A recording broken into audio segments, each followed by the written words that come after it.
Fala, leitores da Bíblia, graça e paz, como é que vocês estão? Hoje a gente vai ler Deuteronômio 31 e 32, o Salmo 93 e Atos capítulo 4. Eu tenho precisado fazer esses vídeos sem aparecer, por vezes isso acontece, eu já falei para vocês, por conta de algum momento em que o uso da câmera fica complicado para mim. Eu acabei perdendo um pouco o saldo que eu tinha de vídeos, então estou gravando de um dia para o outro, o que tem me complicado bastante. Eu não tenho conseguido manter a rotina que eu mantinha, então tenho tido algumas dificuldades e nesse momento, nesse horário que eu tenho gravado, tem sido um pouco mais difícil usar a câmera. Mas espero que o trabalho aí de leitura, os comentários, tudo isso esteja se mantendo em boa qualidade aí para a gente poder continuar o nosso projeto, tá bom? Vamos orar? Senhor nosso Deus, pedimos, Pai, que o Senhor nos auxilie dia a dia a manter nosso compromisso com a Tua Palavra, buscando crescer em conhecimento e em graça diante do Senhor. Abençoa-nos mais esse dia, pedimos em nome de Jesus. Amém. Bom, temos aqui as últimas disposições aí de Moisés. Nós já vamos começar a caminhar para o encerramento do livro. É um livro escrito por Moisés, porém a gente sabe que esse finalzinho certamente foi uma edição, né, provavelmente de Esdras, né, um homem muito importante que vai aparecer na história, né, após o exílio e tudo mais.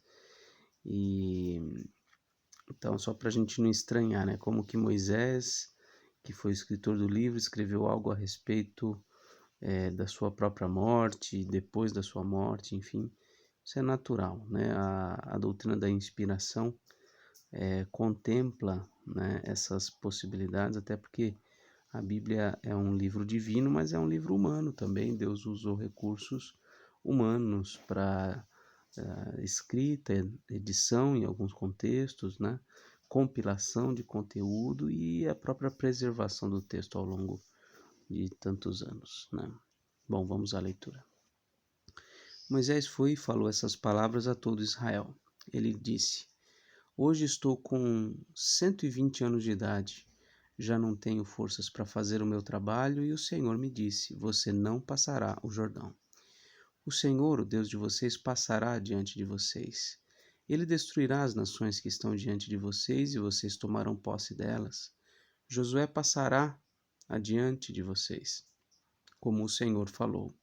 O Senhor fará com essas nações o que fez com Seom e Og, rei dos amorreus, e com a terra deles que ele destruiu. Quando, pois, o Senhor entregar nas suas mãos esses povos que estão diante de vocês, façam com eles segundo todo o mandamento que ordenei a vocês. Sejam fortes e corajosos. Não tenham medo, nem fiquem apavorados diante deles, porque o Senhor, seu Deus, é quem vai com vocês. Ele não os deixará, nem os abandonará. Moisés chamou Josué e lhe disse na presença de todo Israel: Seja forte e corajoso, porque com este povo você entrará na terra que o Senhor, sob juramento, prometeu dar a seus pais, e você os fará herdá-la. O Senhor é quem irá à sua frente. Ele estará com você, não o deixará nem o abandonará. Não tenha medo, nem fique assustado. Moisés escreveu essa lei e a entregou aos sacerdotes, filhos de Levi, que levavam a arca da aliança do Senhor, e a todos os anciãos de Israel. Moisés lhes deu a seguinte ordem: Ao final de cada 7 anos, precisamente no ano do perdão das dívidas, na festa dos tabernáculos, quando todo Israel se apresentar diante do Senhor seu Deus, no lugar que este escolher, vocês devem ler esta lei diante de todo o Israel. Reúnam o povo, os homens, as mulheres, as crianças e os estrangeiros que se encontram nas cidades onde vocês moram, para que ouçam, aprendam e temam o Senhor, o Deus de vocês, e cuidem de cumprir todas as palavras desta lei, e para que os seus filhos que não a souberem, ouçam e aprendam a temer o Senhor seu Deus todos os dias que viverem na terra em que, passando o Jordão, vocês vão entrar e da qual tomarão posse. Então veja que a orientação de Moisés é que a cada 7 anos a lei todinha fosse lida diante de Israel, diante de todo o povo. E quer dizer, precisa ser repetido e repetido ao longo de uma vida. A pessoa ouviria, sei lá, 5 vezes, 7 vezes ou mais a lei de Deus. E veja como nós somos privilegiados em relação a esse povo. Nós podemos ler uma vez por ano. Estive conversando, né, com os irmãos que participam do PLO, e os irmãos leem como casal, né? São 2 irmãos já um pouco idosos, mas que têm essa disposição e condição de fazer a leitura como casal. Já leram algumas vezes. O recorde deles foi em 100 dias, a leitura da Bíblia completa em 100 dias. E quer dizer, hoje então a gente pode ler até mais de uma vez por ano toda a Bíblia, que inclui o Antigo e o Novo Testamento. Então nós somos muito privilegiados em relação ao povo de Deus do passado. O Senhor disse a Moisés: Eis que está chegando o dia em que você vai morrer. Chame Josué e apresentem-se na tenda do encontro para que eu lhe dê ordens. Assim Moisés e Josué foram e se apresentaram na tenda do encontro. Então o Senhor apareceu ali na coluna de nuvem, a qual se deteve sobre a porta da tenda. O Senhor disse a Moisés: Eis que em breve você vai morrer, e então este povo se levantará e se prostituirá, seguindo deuses estranhos na terra em que vão entrar. Eles me deixarão e anularão a aliança que fiz com eles. Nesse dia, a minha ira se acenderá contra eles. Eu os abandonarei e deles esconderei o rosto, para que sejam destruídos. E tantos males e angústias os alcançarão que naquele dia dirão: Não é verdade que estes males nos alcançaram porque o nosso Deus não está entre nós? Certamente esconderei o rosto naquele dia, porque todo o mal que tiver feito por terem se voltado por todo o mal que tiverem feito por terem se voltado para outros deuses. Escrevam para vocês este cântico e tratem de ensiná-lo aos filhos de Israel.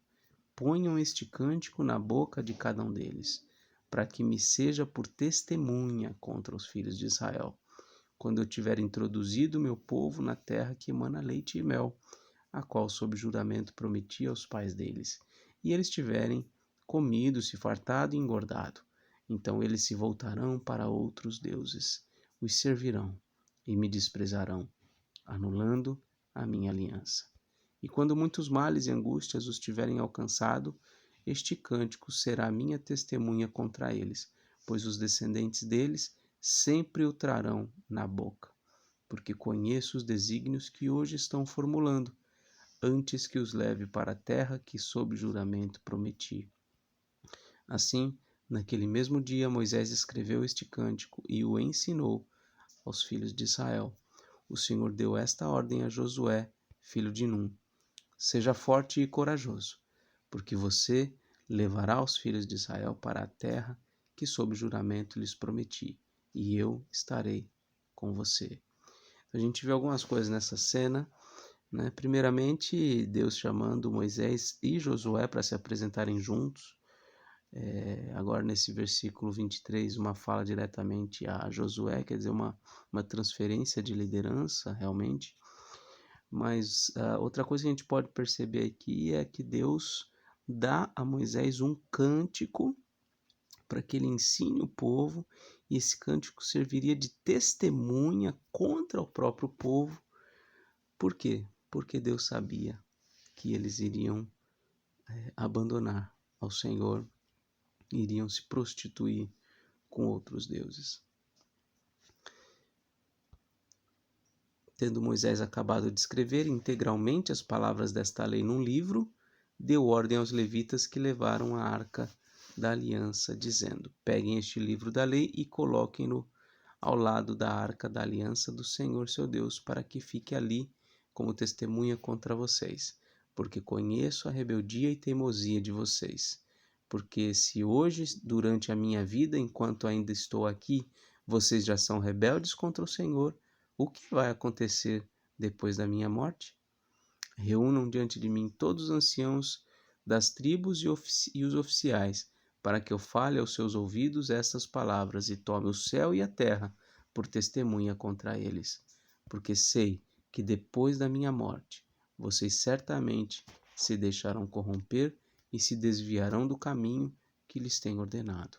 Então, nos últimos dias, este mal os alcançará, porque vocês farão o que é mal aos olhos do Senhor, provocando-o a ira com as obras de suas mãos.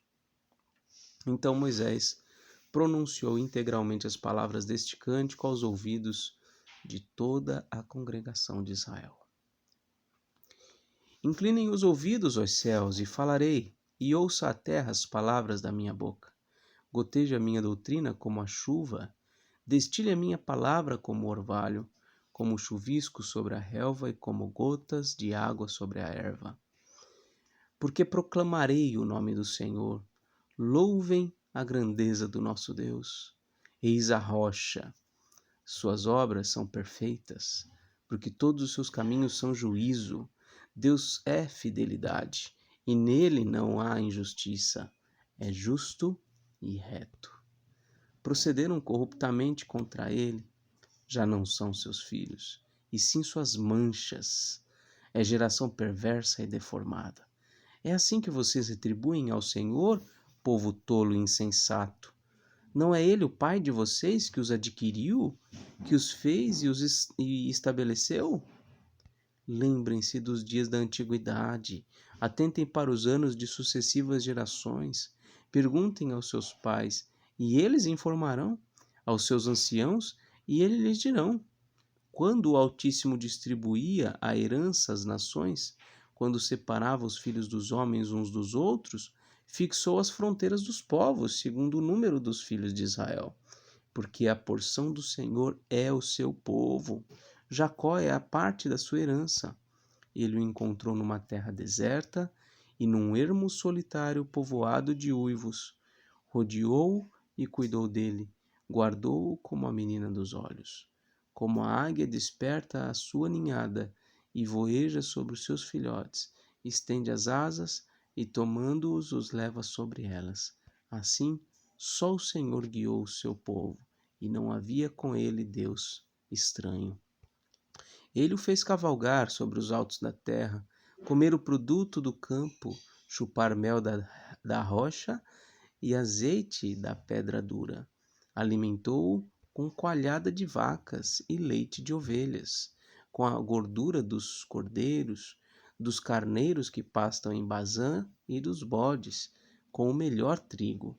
E vocês beberam o sangue das uvas, o vinho. Mas Jesurum engordou e deu coices. Vocês engordaram. Jesurum, no caso aqui, é o nome poético dado a Israel. Aqui e em Deuteronômio 33, 26, derivado de um verbo que significa ser justo. Então, esse Jesurum seria a ideia, seria um nome, talvez um apelido aí para Israel. Vou ler novamente o versículo 15. Mas Jesurum engordou e deu coices. Vocês engordaram, engrossaram, se estufaram. Ele abandonou a Deus, que o fez. Desprezou a rocha da sua salvação. Com deuses estranhos, eles provocaram ciúmes, com abominações o irritaram. Ofereceram sacrifícios aos demônios, não a Deus. Sacrificaram a deuses que não conheceram. Novos deuses que vieram há pouco, diante dos quais os seus pais não tremeram. Não se lembraram da rocha que os gerou e se esqueceram do Deus que os fez nascer. O Senhor viu isso e os desprezou por causa da provocação de seus filhos e suas filhas. Ele disse: Esconderei deles o rosto, verei qual será o seu fim, porque são uma geração perversa, filhos em quem não há lealdade. Provocaram ciúmes em mim com aquilo que não é Deus, com seus ídolos me provocaram a ira. Portanto, provocarei ciúmes neles, com aquele que não é povo, com uma nação tola os despertarei a ira, porque um fogo se acendeu no meu furor e queimará até o mais profundo do inferno.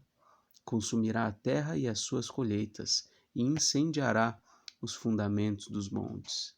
Amontoarei males sobre eles, esgotarei as minhas flechas contra eles. Consumidos serão pela fome, devorados pela febre e peste violenta. Contra eles enviarei animais selvagens e veneno de criaturas que se arrastam no pó. Do lado de fora, a espada causará devastação. Em casa, o pavor, tanto ao jovem como à virgem, tanto à criança de peito como ao homem de cabelos brancos. Eu disse que os espalharia por todos os cantos e que faria cessar a sua memória dentre os homens. Se eu não tivesse receado a provocação do inimigo, para que os seus adversários não se iludam, para que não digam, a nossa mão prevaleceu, e não foi o Senhor quem fez tudo isso. Porque o meu povo é gente sem juízo, e neles não há entendimento. Quem dera fossem eles sábios, então entenderiam isto e compreenderiam qual será o seu fim. Como poderia um só perseguir 1000 e 2 fazerem fugir 10.000? Se a sua rocha não os tivesse vendido, se o Senhor não os tivesse entregue? Porque a rocha deles não é como a nossa rocha, e os próprios inimigos o atestam. Porque a vinha deles é da vinha de Sodoma e dos campos de Gomorra. As suas uvas são uvas de veneno, seus cachos são amargos. O vinho deles é veneno de serpentes e peçonha terrível de víboras. Não está isto guardado comigo, selado nos meus tesouros? A mim pertence a vingança, a retribuição, a seu tempo, quando o pé deles resvalar. Porque o dia da sua calamidade está próximo e o seu destino se apressa em chegar. Porque o Senhor fará justiça ao seu povo e se compadecerá dos seus servos, quando notar que o poder deles se foi e já não há nem escravo nem livre. Então dirá: onde estão os seus deuses? E a rocha em quem confiavam? Deuses que comiam a gordura de seus sacrifícios e bebiam o vinho de suas libações? Que eles se levantem e os ajudem, para que haja um esconderijo para vocês. Vejam agora que eu sim, eu sou ele, e que não há nenhum Deus além de mim. Eu mato e eu faço viver. Eu firo e eu saro, e não há quem possa livrar alguém da minha mão. Levanto a mão aos céus e afirmo por minha vida eterna. Se eu afiar a minha espada reluzente e a minha mão exercitar o juízo, tomarei vingança contra os meus adversários e retribuirei aos que me odeiam. Embriagarei as minhas setas de sangue, a minha espada comerá carne, do sangue dos mortos e dos prisioneiros, dos cabeças cabeludas do inimigo. Ó nações, louvem com o povo de Deus, porque o Senhor vingará o sangue de seus servos, tomará vingança dos seus adversários e fará expiação pela terra do seu povo. Moisés veio e falou todas as palavras deste cântico aos ouvidos do povo, ele e Josué, filho de Num. Quando Moisés acabou de falar todas as palavras a todo Israel, disse-lhes: guardem no coração todas as palavras que hoje testifico entre vocês, para que ordenem a seus filhos que tratem de cumprir todas as palavras desta lei, porque esta palavra não é para vocês coisa vã, pelo contrário, é a sua vida. E por esta mesma palavra, vocês prolongarão os dias na terra em que, passando o Jordão, vocês vão entrar e da qual tomarão posse. Só aqui rapidamente, né? Nós vemos aqui nesse cântico palavras bem duras novamente de juízo contra o povo que iria se afastar do Senhor e se voltar para os deuses, mas também no final a gente vê palavras aí de graça e de misericórdia, né? De Deus intervindo na história para resgatar o seu povo. Sempre a gente vê a graça de Deus se manifestando, né? Naquele mesmo dia o Senhor falou a Moisés, dizendo: Suba a este monte de Abarim, ao monte Nebo, que está na terra de Moabe, em frente de Jericó, e veja a terra de Canaã, que dou como propriedade aos filhos de Israel. Você vai morrer no monte ao qual terá subido e será reunido ao seu povo como Arão. O seu irmão morreu no monte Or e foi reunido ao seu povo, porque vocês foram infiéis a mim no meio dos filhos de Israel, nas águas de Meribá de Cádiz, no deserto de Zim, pois não me santificaram no meio dos filhos de Israel. Por isso você verá a terra à sua frente, mas não entrará nela, na terra que dou aos filhos de Israel. Então Moisés tem aí a palavra do Senhor para que ele suba, para que ele veja a terra, uma terra que ele não poderia pisar nela. Muito bem, agora vamos ao Salmo 93.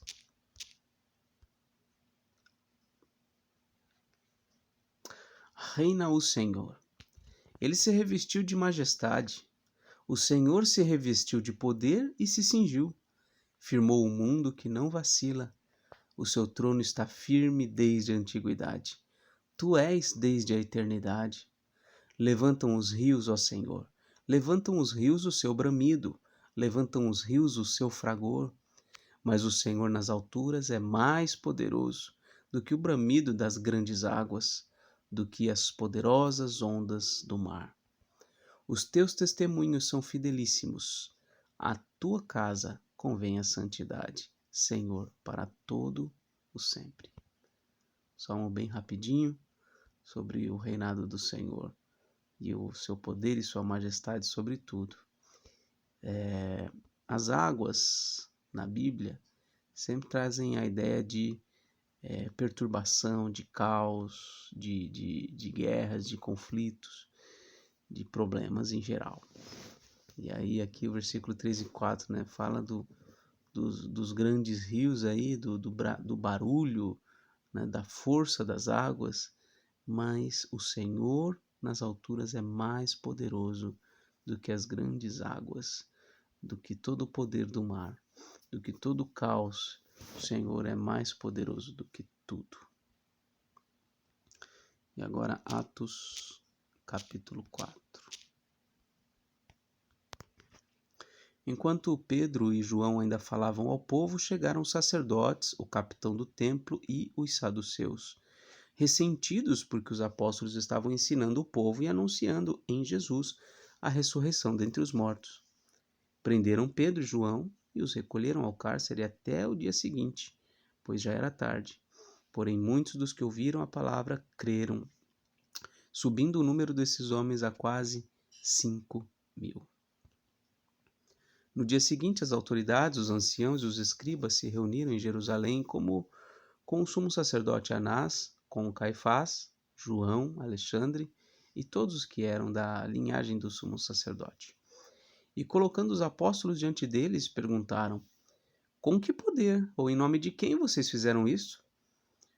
Então Pedro, cheio do Espírito Santo, lhes disse: Autoridades do povo e anciãos, visto que hoje somos interrogados a propósito do benefício feito a um homem enfermo e do modo como ele foi curado, saibam os senhores todos e todo o povo de Israel que em nome de Jesus Cristo, o Nazareno, a quem vocês crucificaram e a quem Deus ressuscitou dentre os mortos, sim, em seu nome é que este está curado na presença de vocês. Este Jesus é a pedra que vocês, os construtores, rejeitaram, mas ele veio a ser a pedra angular. E não há salvação em nenhum outro, porque debaixo do céu Não existe nenhum outro nome dado entre os homens, pelo qual importa que sejamos salvos.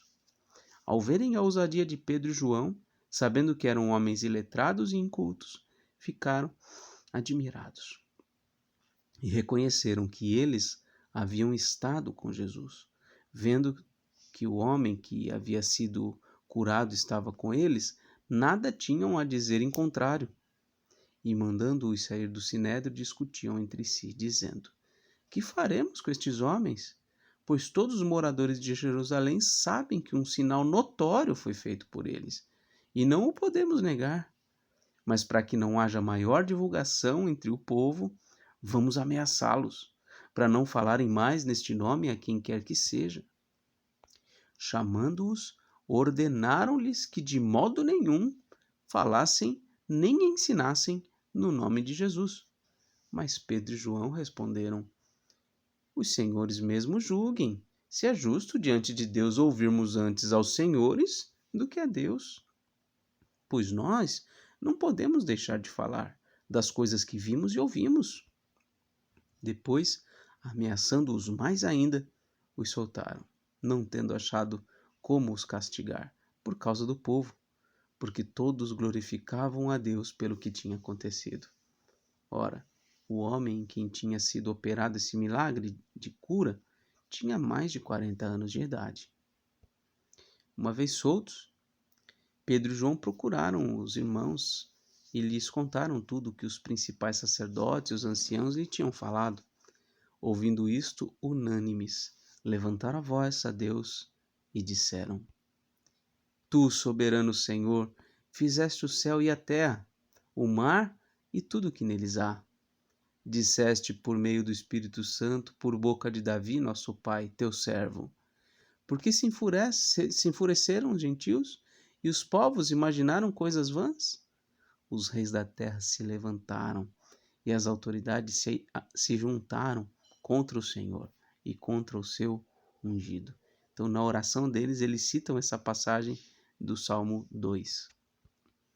Porque, de fato, nesta cidade, Herodes e Pôncio Pilatos, com gentios e gente de Israel, se juntaram contra o teu santo servo Jesus, a quem ungiste, para fazerem tudo o que a tua mão e o teu propósito predeterminaram. Agora, Senhor, olha para as ameaças deles e concede aos teus servos que anunciem a tua palavra com toda a ousadia, enquanto estendes a tua mão para fazer curas, sinais e prodígios por meio do nome do teu santo servo Jesus. Tendo eles orado, tremeu o lugar onde estavam reunidos, todos ficaram cheios do Espírito Santo e com ousadia anunciavam a palavra de Deus. Alguns comentários aqui. Primeiro aí no versículo 28, né? Tudo o que a tua mão e o teu propósito predeterminaram. Em vários discursos aqui de Pedro, em uns 2 ou 3 momentos aqui no livro de Atos, é dito que o que fizeram com Jesus foi como um cumprimento do desígnio de Deus. Isso é muito interessante. Embora eles tivessem a responsabilidade pelo que fizeram, tudo isso correu de acordo com a predeterminação, com a direção do próprio Senhor. Então, eles estão orando, estão falando: Senhor, olha para a ameaça deles, versículo 29. Olha para o que eles estão fazendo, olha para o que eles estão falando, os inimigos, né? Os perseguidores. Olha para as ameaças deles e concede a nós, teus servos, que anunciemos a palavra com toda ousadia, enquanto o Senhor mesmo vai curando, mostrando sinais, etc. Então, o pedido que eles fazem é que Deus lhes dê a ousadia para anunciar a palavra. E aí, quando eles oraram, diz o versículo 31, que eles ficaram cheios do Espírito Santo, e aí vem a grande manifestação do Espírito Santo na vida de alguém. Com ousadia anunciavam a palavra de Deus. Essa é uma evidência da presença do Espírito Santo. Ousadia para anunciar a palavra de Deus, o Evangelho, sem medo, com coragem. Esse sim é um sinal seguro da presença do Espírito Santo. Da multidão dos que creram, era um o coração e a alma. Ninguém considerava exclusivamente sua nenhuma das coisas que possuía, tudo, porém, lhes era comum. Com grande poder, os apóstolos davam testemunho da ressurreição do Senhor Jesus, e em todos eles havia abundante graça. Não havia nenhum necessitado entre eles, porque os que possuíam terras ou casas, vendendo-as, traziam os valores correspondentes e os depositavam aos pés dos apóstolos. Então se distribuía a cada um conforme a sua necessidade. Muitos leem esse trecho e um outro semelhante a este e acabam entendendo que hoje deveria ser assim. Os crentes deveriam vender suas coisas e dar aos pobres, enfim, atender a necessidade de todos, né? Vender as terras, vender as casas e tudo mais. Mas não é exatamente assim que a gente deve interpretar o texto, porque nós temos aqui um texto, e entenda bem esse conceito, para em todo o livro de Atos, tudo que é dito no livro de Atos é dito num tom descritivo, tá? Nós temos aqui uma narrativa do que aconteceu. Esse texto é descritivo, é narrativo, não é um texto prescritivo, ou seja, nós não temos aqui um livro de leis, como no caso do Pentateuco, ou como até mesmo nos sermões de Jesus, que claramente tem ordens a respeito do que nós devemos fazer, ou nas cartas de Paulo. Não, aqui no livro de Atos nós não vemos prescrições do que deve ser feito, mas vemos descrições do que aconteceu. E aqui, de forma muito elogiável, inclusive, a maneira como eles cuidavam uns dos outros.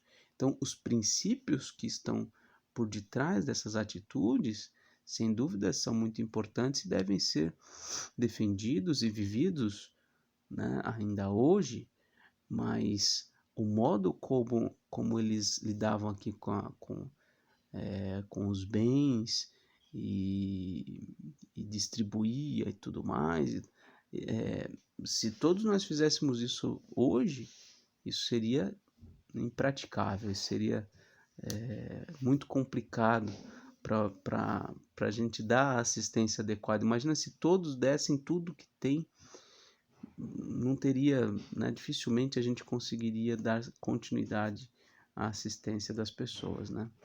Mas enfim, esse é um texto aqui delicado, a gente tem que ler com esse cuidado, tá? Como uma descrição de como viveram e buscando extrair lições práticas também para a nossa vida, né? De altruísmo, de amor ao próximo, de usar os nossos bens para atender às necessidades, isso tudo é verdade, tá bom? Mas ninguém deve se sentir, na minha visão, né, compelido a vender tudo que tem e ficar sem nada para poder dar assistência a outros, né? Isso seria até irresponsabilidade. E aí o finalzinho do capítulo 4. Então José, a quem os apóstolos chamavam de Barnabé, que quer dizer filho da consolação, um levita natural de Chipre, vendeu um campo que possuía, trouxe o dinheiro e o depositou aos pés dos apóstolos. Ponto. Está descrevendo o que José fez, o Barnabé. Não está dizendo que todos devem fazer exatamente a mesma coisa, tá? E essa atitude de Barnabé vai ser posta em contraste com a atitude de Ananias e Safira, que vai vir no próximo capítulo, tá bom? Bom, em relação à planilha, eu vou fazer a marcação no computador direitinho, né? Vi que alguns têm interesse em pegar a planilha, vez ou outra alguém me pede, mas irmãos, em todos os vídeos tem o link para baixar a planilha na descrição, tá bom? Não sei se vocês têm o hábito de abrir a descrição dos vídeos, mas se você estiver usando no celular, basta você clicar aí logo abaixo do vídeo, no título, ou tem alguma palavra escrito mais, clica ali em algum cantinho aí, vai abrir a descrição e aí logo você vai ver o link para você abrir a planilha, tá bom? Mas também pode me chamar no particular aqui no WhatsApp, eu mando a planilha também, tá bom? Deus abençoe, um forte abraço e até mais, se Deus quiser.